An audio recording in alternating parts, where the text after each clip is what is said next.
Let me just do this one more time.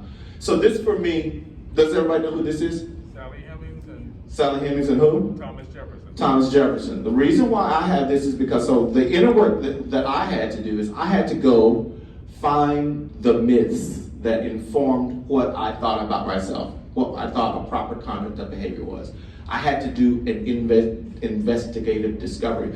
So I began pulling back the curtain on my culture and my religious experience to investigate where the myths came from. And I think this image does it perfectly. James Baldwin. I don't know if you guys know James. Yes. Me and James, boy, I'm gonna tell you, if there's somebody who went to battle for me before I was born, it was James. If y'all don't know James, James has been doing this work that I'm talking about through his literature since he was created. It is his legacy. And if you've never read any James, James is all over all of this. And he says, his famous quote, not everything that is faced can be changed, but nothing can be changed until it is faced. You want to talk about somebody putting some words together? That's him right there. I found courage from this quote to help me do the work that is required in 2021. We're in an age like we've never seen, and we have no idea what's coming next. But what we do know is it's not going to get better. Okay.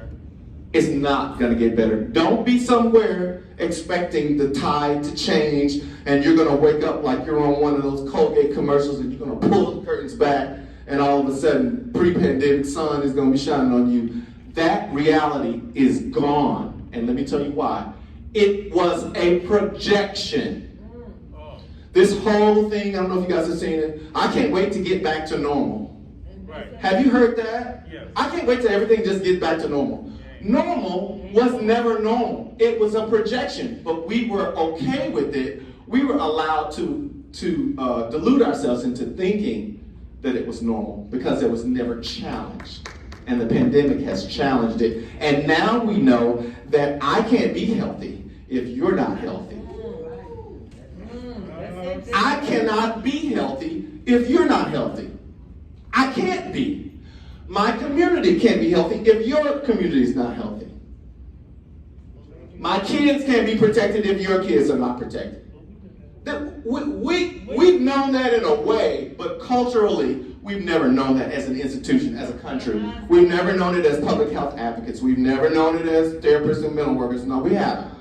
We write it off. We marginalize it, and we say, okay, we're going to spend $5,000 on making sure these people over here on this side of the track have care. We're going to spend $10,000 making sure these people, we're going to allocate them. We're going to put resources out there. We're going to send out that mobile van unit and make sure those people get tested on that Saturday afternoon or Friday at 5 o'clock, right? When folk are at work and can't get to there, that's the day that we're going to send the resources to that community. Right, exactly. It doesn't work. It doesn't work. So this is me pulling back the curtain on my mythology. It goes all the way back to Genesis. This is for me where I created my own code of conduct. I'm the son of a Baptist pastor, and he makes sure that I know Genesis and I understand it, right? That the choices that I make on a day-to-day basis are the ones that hold the very future of my eternal soul, right? That I'm created in the image of God, right? That God had a plan of me being a steward, right, and a manager on his behalf, right, so that the kingdom of God may exist on earth as it is in heaven, amen? So I thought I was Adam until my father died. I should have never had to experience that level of grief and trauma, and so I had a breakdown in my whole system of study, because I'm not a person who should ever have a diagnosis like I had. I lived my life in such a way that made sure that that never happened to me. My persona did not allow me to get sick. It wasn't a part of the plan. But the problem is it happened. So now I'm dealing with the reality that I was not prepared for. So what I did though, when I went back and I saw that there were clues, because a lot of this stuff isn't literal. We don't know this, but we're not taught this. But a lot of this stuff is just clues. This right here, God's image, is the DNA blueprint stuff that I've been talking about the whole time. But I never saw it that way because it wasn't culturally advantageous for me to see it that way. Because if I start thinking I got too much power, then I begin asking questions about how things are done. And we don't want that. So you get enough agency in order for you to participate in the collective, but not enough for you to shake the boat and challenge the direction of our organization. This is the last slide that I wanted to get to, and then the rest of this we can do on however we want to with the remaining time. What Jung says is that religion is actually a defense against a religious experience. Now you talk about a heavy word. Jung says that all of the rules it's a construct in order to replace what actually happens if you ever find out where all this stuff actually comes from. Yes? Religion is for people who are afraid to go to hell. Spirituality is for people who've already been there. Say it again. Tell me. And I learned this when I was working in the jail from an inmate, because people said I couldn't learn from the inmates, just so we're clear. Religion is for people who are afraid to go to hell. Spirituality is for people who have already been there.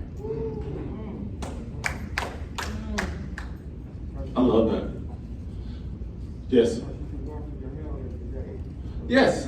And that's actually, Jung actually agrees.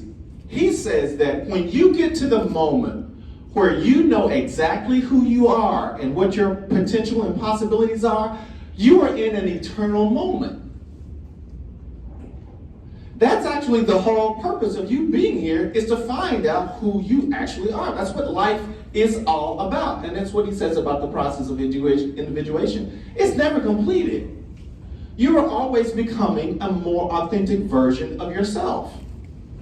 So he says you have eternity now. Whenever you stop all of the distraction and turn off all of the other stuff and you just become you, just you, your actual self, that is eternity. That is heaven. Comments, thoughts? I talked to my husband out here. He said my nephew is doing things that they would say that was not right. Like he's seeing his dad, his pop, he's seeing his granddaddy, and he's seeing my grandmother, and he's describe how my grandmother, he's never seen my grandmother. So when I was a kid, they stopped telling me that I was, they were putting me on ribbon and all that stuff because I was seeing things before it happened and all this stuff. But I asked God to take it away because it was real scary that I wake up and tell my mother exactly something's going to happen the next day. But then my great grandmother, I was born on the side of the shaman. I was a witness of the shaman. That's what it was called, the Indian doctor, the witch doctor. Shaman, yeah. Carl Jung is a shaman. Absolutely. I love that. Other thoughts? I'm just going to show some of the rest of my slides. This is what I was talking about. Some of us are familiar with shadow characters and some of these archetypes, and we don't recognize them because they're in popular culture. But Darth Vader is the actual perfect example of the dragon that must be defeated, right? We've seen this before. Another one of these archetypes that we see all the time is the wise teacher, right? We deal with these images and we see them all the time, but we don't necessarily recognize them for what they are. I created this slide, and I'm just kind of talking now. I'm finished with my formal presentation. You guys can say whatever you can stop me. I'm not trying to do a thing, but I wanted to try to give as much context with images. I told you the images are more powerful than words. This is what happens when we think about, our lives, our days, our situations, our issues. We're focusing and spending time on the projection of all those things without actually knowing what the reality of many of them are. And you actually can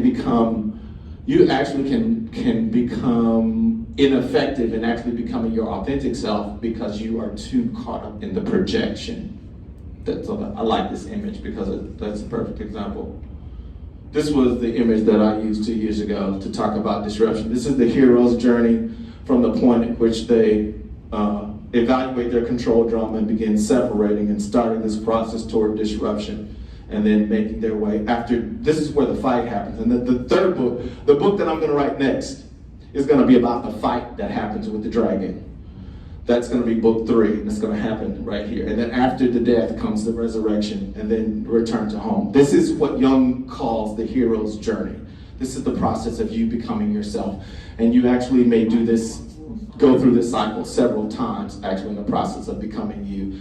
Order is the place where you are familiar. This is pre-pandemic, right? This is the world we knew it before 2019. And then all of a sudden, we fall into chaos, which is where we are now, and where we will be for the foreseeable future.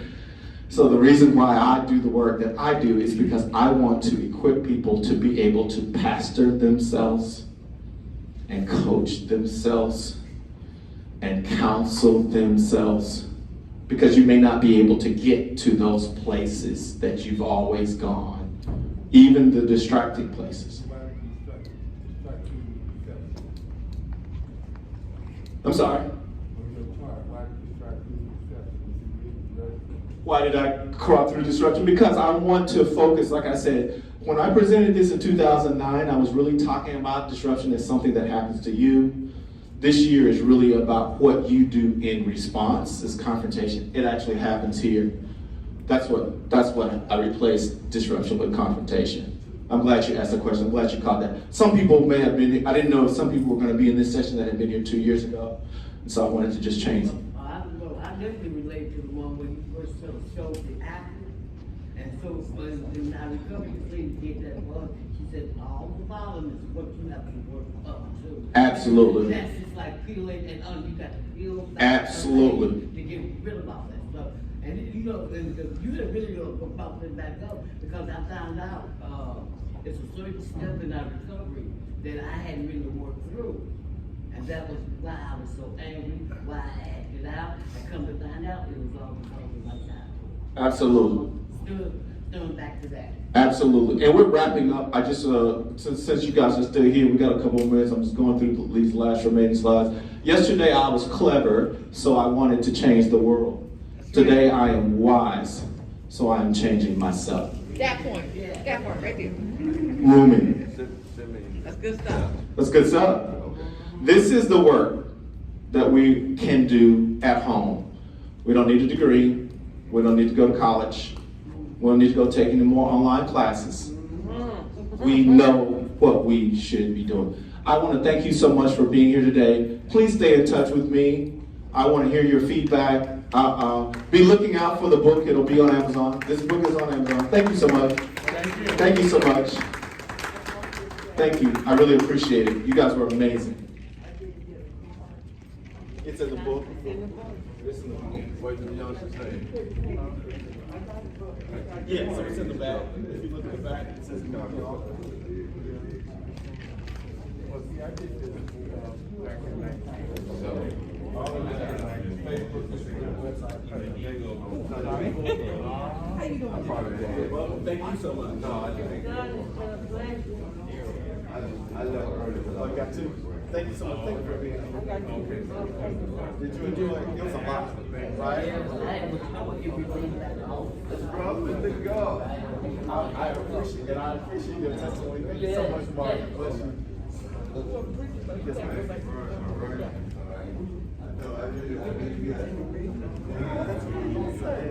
I appreciate that. Thank you so much for your comments.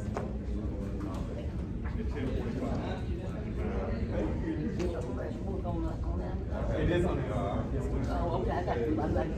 Yes, ma'am. This is the first. Yeah. You posted it. That is the first one. Oh, yeah. Oh, okay. It's gonna, what we talked about today is going to be in book 2. Okay. They opened it up to it.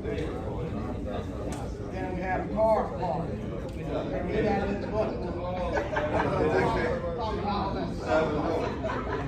That would let me open my mouth to be in 7 though. He said, and the first thing come out his mouth. What's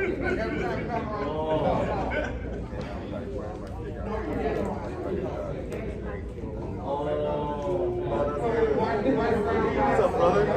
Thank you so much for being here. Oh, good. Thank you for being here. I thought I was going to be here by myself. Thank you for being here. Did you enjoy yourself? Oh, I did. Yeah, that's what's good. Yeah, that's what I'd like to do next. So That's think it. that's a good idea. Oh, great. Where are you from? Well, Stark, Florida. okay, awesome. Yeah, thank you so much. Thank you so much. Yeah, that's going to be the next step. Okay. Okay, awesome. Thank you. Oh, thank you so much. Tell me, Tina. But at least that's fine.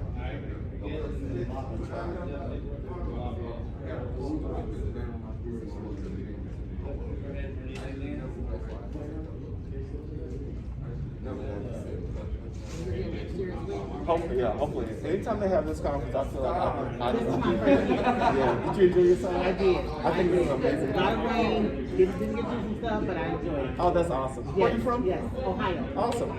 Pleasure meeting you. Thank you. Bye. That's a good one. I appreciate what you were saying about Adam. I had this conversation with God years ago about who I am as a person. And one of the things he showed me is one of the reasons why the conference says I am. Mm-hmm. For you to remember that we are as well. Absolutely. So every time I say I am, I can't say anything about myself that I can't say about Absolutely. That's huge. That's huge. And what is your friend's name? I don't have my iPhone with me. But I got my phone.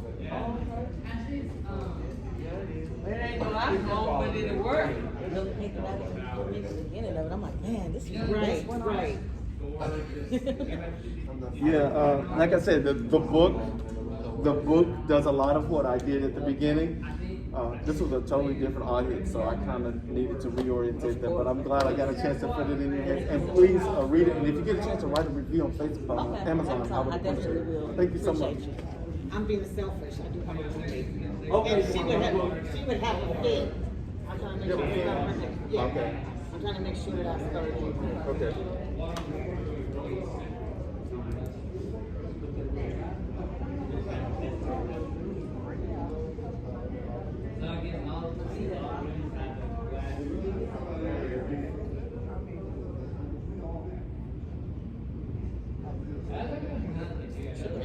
It's Naima. I think it's N-I-E-M-A.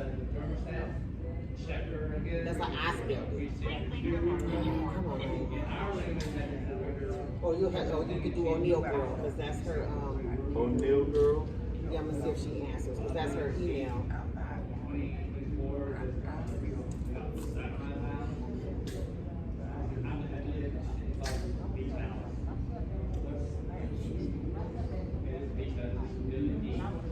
It's the N-I-E-M-A.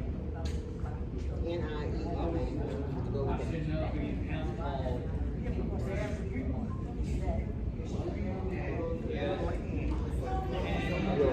You're welcome. Don't you appreciate it? Thank you, sir. My aha moment for this was when you did the unconscious and stuff.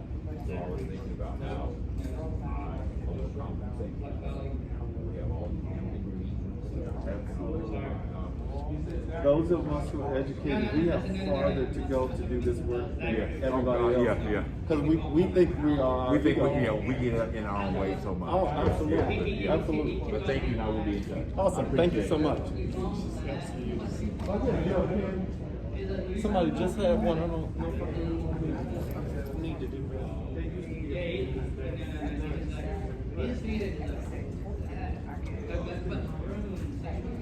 I'm so glad that people came.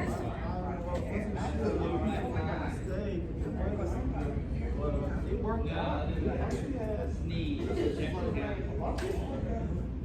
I mean, he would have done this round but some guy named James or something. Trillion. Have you got over like I got that? But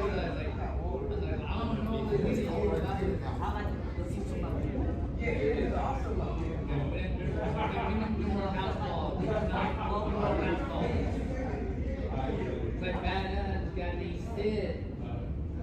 Was on ground and people are giving like, what? Then I had another one on a pregnant cat.